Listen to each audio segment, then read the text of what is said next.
Hey guys, Jeremy Whitson here from Thinkaholics. We're at Midwest Dreamin'. I'm here with Chuck Laydell, the CEO of Valence. So Chuck, what can you tell everybody about what you guys do?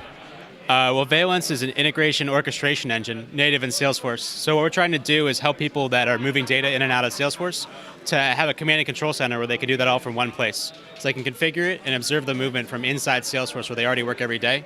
And one of the big differentiators is there's no middleware server involved, so information flows directly from Salesforce to the other systems you're talking to. Okay. It's a big shift in the way middleware is done today on the platform.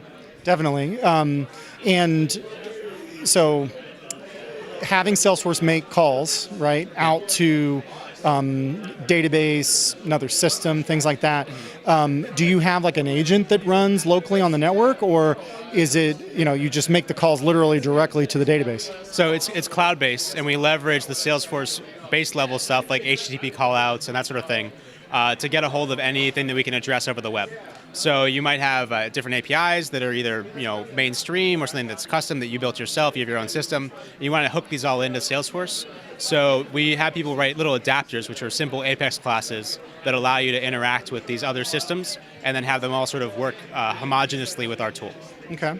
So what are some common connections that you see people making? So most businesses today are kind of a connect the dots exercise, right? I've got a bunch of business tools. I want them to play nicely together. So let's say you have a customer that places an order with the salesperson on the phone. The salesperson records that in Salesforce, but then you need somebody in a warehouse to put it in a box and then to ship it, and then you want to put that information about shipping back on the customer. And the customer calls in later and they have a conversation. You want to associate all that information together, right? So you have these sort of business processes that tie through a variety of tools and systems. So you use an orchestration engine like ours to kind of bring that all together in a cohesive set, so that they kind of play nicely together. And you could have that warehouse and your different tools for interacting with the customers kind of play nicely together and kind of be one ecosystem that shares the data. Okay. And on the other side, right, like you've got the stuff you're setting up in Salesforce, you're defining those orchestrations and events that happen, every step of the way. What about on the other side? What do you have to do to implement? So it's pretty simple. It's all driven from the Salesforce side. So it's really just a question of, can you get a hold of the information on the other system? Ideally, it's self-describing, so you can say, hey, what tables do I have? What fields can I get a hold of? And then you can design it from Salesforce so that you have an admin that just says, okay, this table, these fields, and it's just clicks, not code, to pick and choose the things that they're going to map. And inevitably, these things change over time. So when things down the road are a little bit different, you can see that the fields have changed. You can kind of remap them without going back to write code. So as long as you can get at it with a HTTP callout, and you can write one of these adapters against it, then you can kind of exercise it later by an admin. No more developing. Okay. How long you guys been working on Salesforce? So we were in the first cohort of the Salesforce incubator this fall.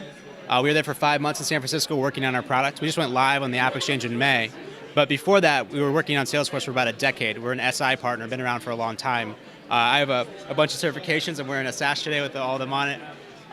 So we've been around for a long time, and we kept reinventing the wheel with different customers, building integrations, doing complex systems. And we thought, there should be a tool that does this. There should be something native in Salesforce. I don't need to use a middleware server somewhere else, that I can just have a framework to be the springboard for one of these connections. Everyone needs data integrated in Salesforce. No one has Salesforce and doesn't connect it. But there isn't anything that it's easy to build around that exists on the platform. So we've been just banging our heads against it for years and thinking, man, there should be something like this. And then we're like, okay, well, we'll build it ourselves, and then we'll put it out there for people to use. Okay. All right, so if people want to get their hands on it and try it out, what's the best thing for them to do? So valencedata.com is our website, and there's an App Exchange listing for our products. Valence, you can search on the App Exchange Valence or native data integration, you'll find it. We do a test drive there. You can take a look at an org with some fake data to play around with. And we're always happy to help kind of walk people through it and do like a demo and a sandbox. Free trial, 30 days. Okay. All right, well, thanks so much for your time. Thank you, Jeremy. Hey, if you like our videos, please be sure to subscribe and follow us on Twitter.